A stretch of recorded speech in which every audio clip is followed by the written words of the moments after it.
shock German army report predicts collapse of EU, an entire West alliance by 2040.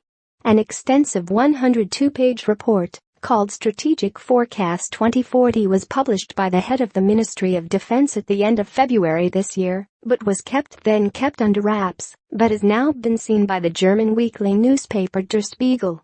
The report outlined 6 scenarios for how social trends and international conflicts are likely to play out and influence German security.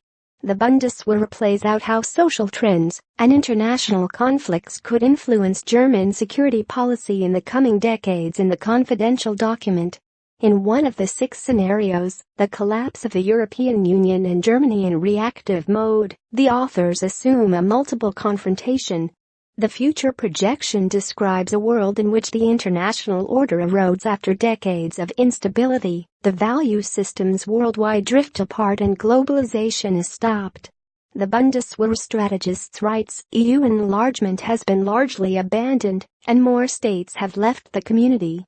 Europe has lost its global competitiveness. The increasingly disorderly, sometimes chaotic and conflict-prone world has dramatically changed the security environment of Germany and Europe. In the 5th scenario, West against East, some Eastern EU countries have frozen the state of European integration, while others have joined the Eastern Bloc. In the 4th, multipolar competition, extremism is on the rise and there are EU partners who even occasionally seem to seek a specific approach to Russia's state capitalist model.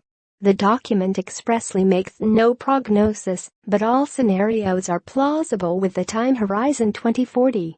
The report would appear to throw cold water over those in the EU who want far greater integration, including the establishment of a European-wide army. French President Emmanuel Macron called for extensive integration of the EU countries at the end of September, saying a profound transformation of the bloc was needed. Mr. Macron called for the introduction of EU identity cards, a shared defense budget and a European military intervention force. He also wanted a shared budget for Eurozone countries and an EU-wide asylum agency to help tackle the migration crisis. European Commission President Jean-Claude Juncker has also said that a joint military force would add additional weight to the European foreign and security policy.